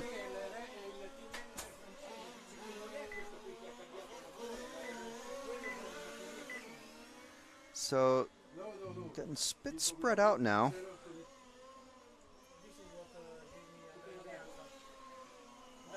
Ooh. Not great line there coming out of the kink for Laville. Getting a bit on the grass, and that lets Bloom catch up another few car lengths. So we're sticking with these, this 4th place. And as it develops, as Bloom in the car behind gets closer and closer, you can see them there in the same shot. And there again, in the second hairpin around commentator's corner. Laville. I'm going to be watching him very closely to see if he starts making mistakes and let Bloom get closer and closer. It looks like Bloom is catching, but going a bit wide in the first hairpin. And so any mistake that Laville seems to do, Bloom makes a very slight mistake that loses him any gained time.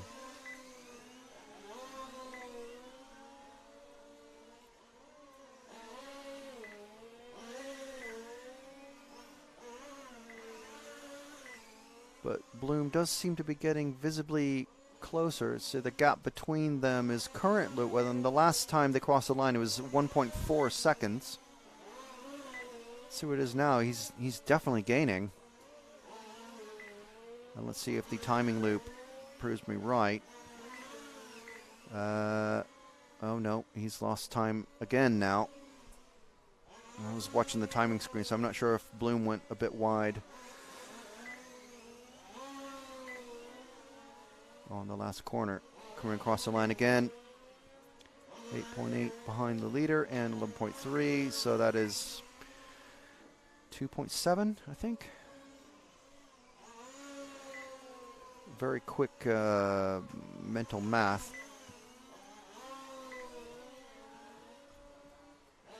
We have the timing screen that I can see is just shows the distance to the leader, not the distance to the car immediately ahead on track. So we'll see if this battle develops. Meanwhile, I'll keep an eye on that while we look for our leader, Carlos Fabregas, in the car 1. He's one of the Red Bull cars. He's coming into the first hairpin now and into the second hairpin. So the Red Bull car is immediately identifiable by that yellow nose and the yellow top to the engine cover. And in the bright light of the day, it's full sun out, very, well, almost non-existent cloud cover. Basically looks like a black car with yellow bits. So this is, no, we're trying to, Jude, we need to find, going into the Omega now and across the kink is our number 1 car. And there we are. It's into the second hairpin and commentator's corner. Running the classic Red Bull racing scheme. This is Carlos Fabregas. Fastest lap, 19.6. He's about to come up on Mirko Tinti and Claudio Alberti, who are having a battle to see who will finish in not last place. It's the battle for second to last, meaning the battle for 6. There's only 7 cars in this race. 7 cars in the last race as well, the the semifinal A. Fabregas slowly gaining on them. 17 minutes and 15 seconds left in this one. So we're trying to sort out the timing on screen for everybody. Meanwhile, I'll read off the order and the times. So the order at the moment, still Fabregas, Borsoni, the other Fabregas, Carl Joan Fabregas, and Corentin Laville. That's your bump-ups positions. I'm watching the car 4 of Laville, who has got Andy Bloom in the car 5 chasing him down. No major changes there. So we're just giving our leader, Carlos Fabregas, some screen time. And let's see, where is Borsoni in the 3? So wait there, Jude, and we'll let the yellow and gray car is our second car of Maurizio Borsoni. There he is, about to come up on the same lap cars that Carlos Fabregas just went through. No, you were on him, Jude. Already, he's coming around commentator's corner now, the car 5, yellow and gray with the white wheels. Second of the 2 cars going into first corner. You were already on him. Second car, 1 car back. There we are. That is Maurizio Borsoni in the second position in the car 3. I suppose from the position of the referee and drivers and our camera, our moving camera up on the driver's rostrum, the numbers that are half on the vertical part of the side pod and half on the horizontal side of the side pod, part of the side pod, it is easier to read. But for someone at sort of ground level, like I am, it is basically impossible to read. So you have to go by the color of the car. So Borsoni has passed the number 5 of Claudio Alberti. And he's moving on. So if we drop back 2 cars, is the other Red Bull car. There we go. That is the other Fabregas, Carol Joan Fabregas. In the car 6, doing pretty well, running in 3rd, moving up from the 6th position on the grid. So the early laps are always a bit hectic. And then we've got, we'll follow Carol Joan Fabregas for a few laps. They're approaching the halfway point. We've got 10:45 down and 14:15 to go.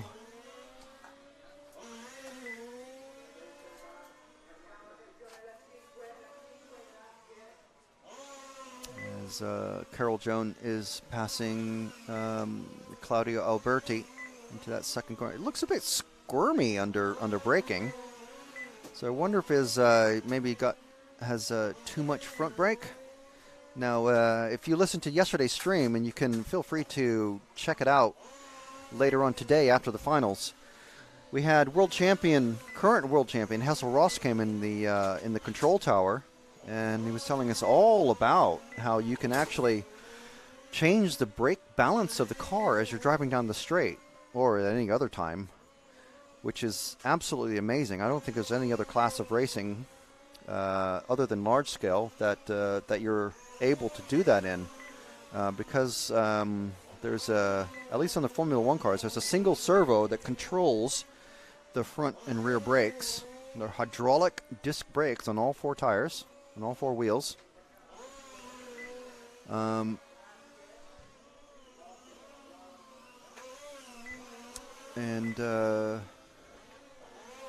it's quite interesting to hear all of these technical details about the cars.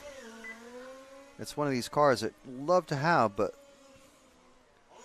to race at this level, to race and challenge as in the top 2 or 3 heats of the European Championships, you'll need to either sell a car or a kidney to be able to challenge for the lead. And of course, spend maybe a couple of decades perfecting your craft and talent.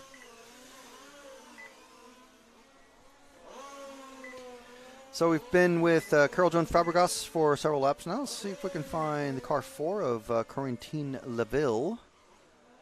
Where is he at?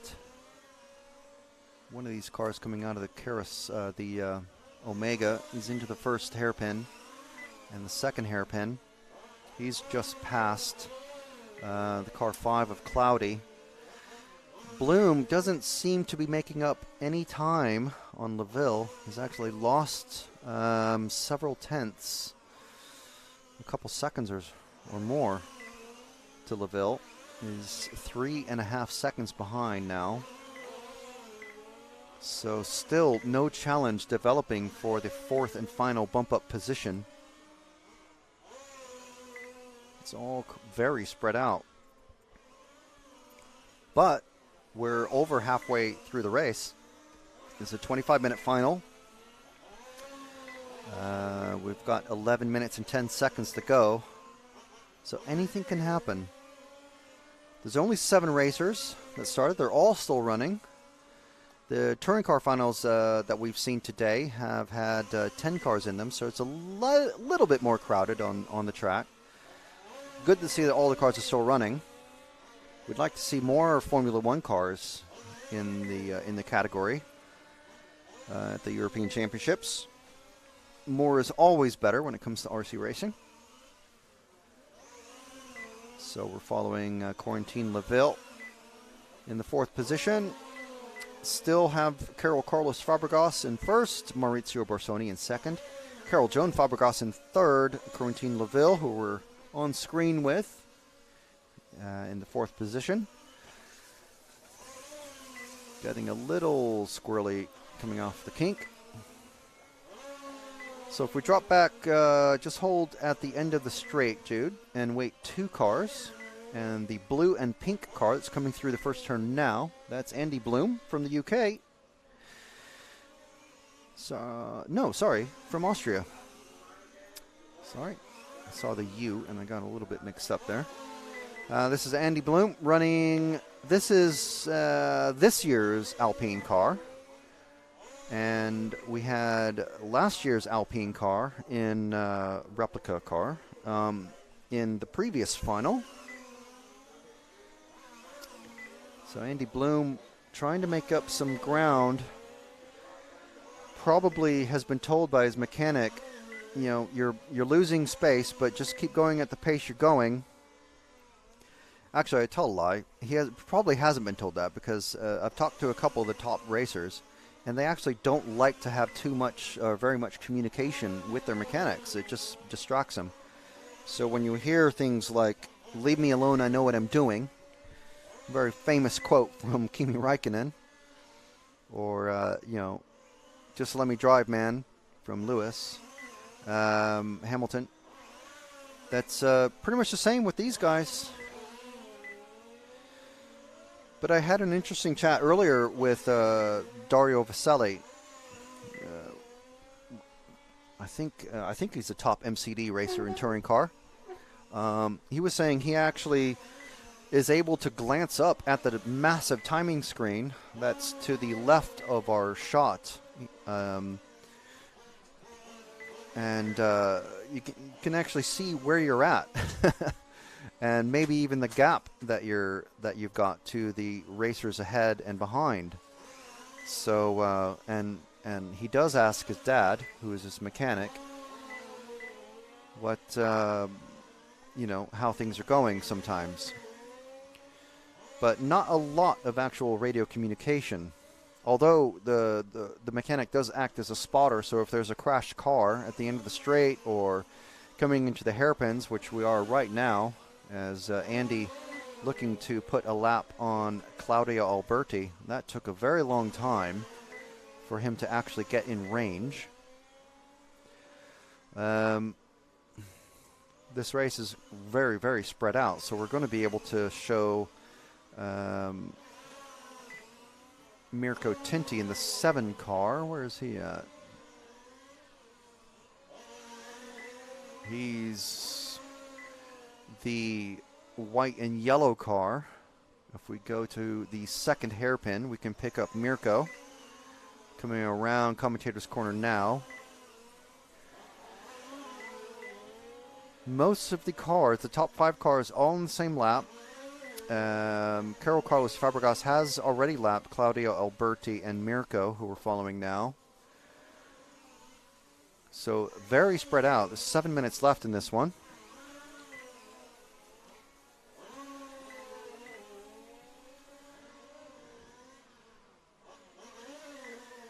So while we got a bit of time before waiting for any battles to develop, as Mirko is letting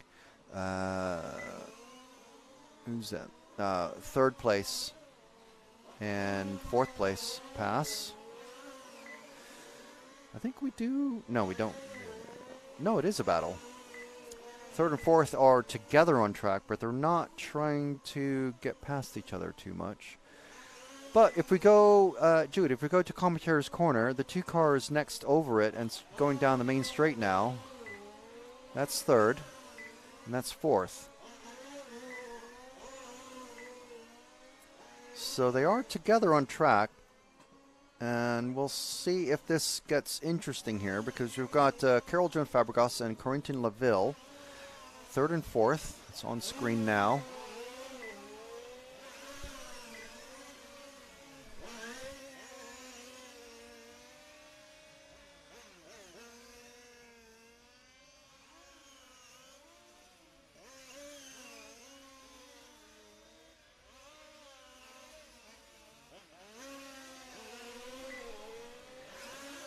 And, okay, so just getting some notes from our producer in the control tower. So we've got our battle for 3rd, a developing battle. Let's see if Carol Joan Fabregas can withstand the pressure. I'm sure he's been told that car directly behind you, who's just gone really wide out of the last corner. That car directly behind you is 4th position. You are in 3rd. This is a battle.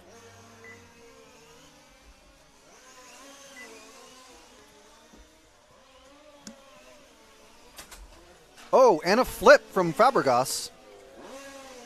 I can hear him. He's taken off now, so that is a pass by virtue of a crash by Carol Joan Fabregas, and it is LaVille who is now in third.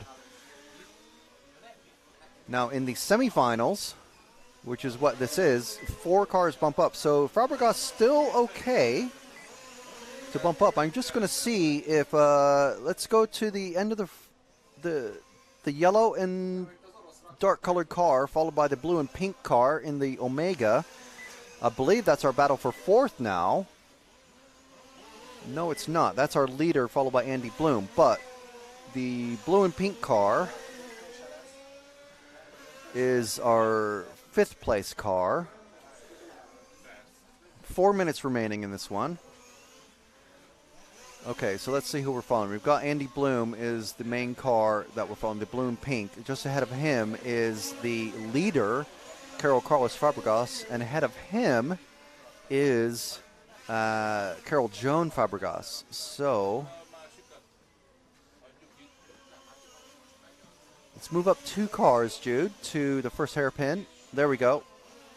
That is Carol Joan Fabregas in the 4th position. And he's trying to put a lap on, I think, that is the number 4 of LaVille. So this is actually a battle as well. So this is still the working battle for 3rd. So we'll keep an eye on this, but the more important thing that we're trying to discern here is if... Oh, and Andy Bloom has a massive crash in the 2nd corner, so that's pretty much it. Okay. So that's our battle for 4th decided. This is our battle for 3rd. And you can see the marshal running, or the mechanic running to the stricken upside down crash car of Bloom. So unfortunate for the Austrian, but that does clear Carol Joan Fabregas of any pressure from behind, and he's going to see if he can put some pressure on LaVille just ahead.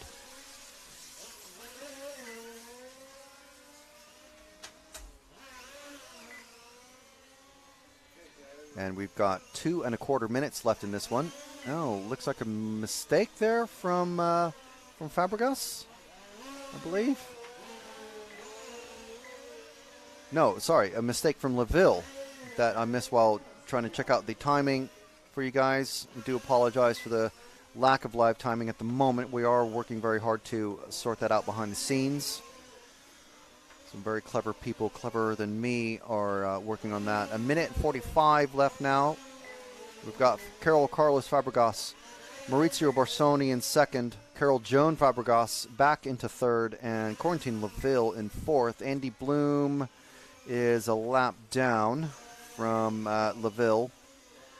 So no challenge for 4th position. 1 through 4 bump up. 1:25 left in this one. Immediately after this race, we're going to go into our live studio show. So just hang around on whatever system that you're watching us on, whatever channel or Facebook page, and just smash that refresh button and you'll see another stream start. That is our live studio show.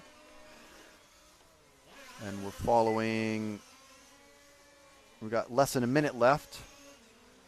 Are we on the number 1 car? We are on the number 6 car, I believe, followed by the number 1 car. So let's drop back 1 car to the leader, Carlos Fabregas, who's going to take this win. I think he's got this lap and 1 more. And he's behind Carol Joan Fabregas. This is not a battle. This is the leading car working on lapping the 3rd place car. So not a battle.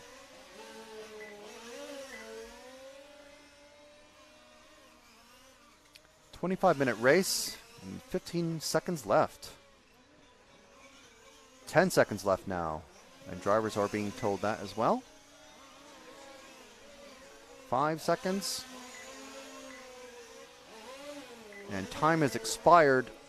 4th place has come across the line to claim 4th. 5th is also finished. So that is it. So we're going to have Carlos Fabregas in taking the win, and bumping up Maurizio Borsoni also bumping up. Carol Joan Fabregas bumping up. And Corentin Laville into the final. And our leaders just run out of petrol. But everyone else is finished, so that he's still going to have the 75 laps. Not going to claim 76. So that is it.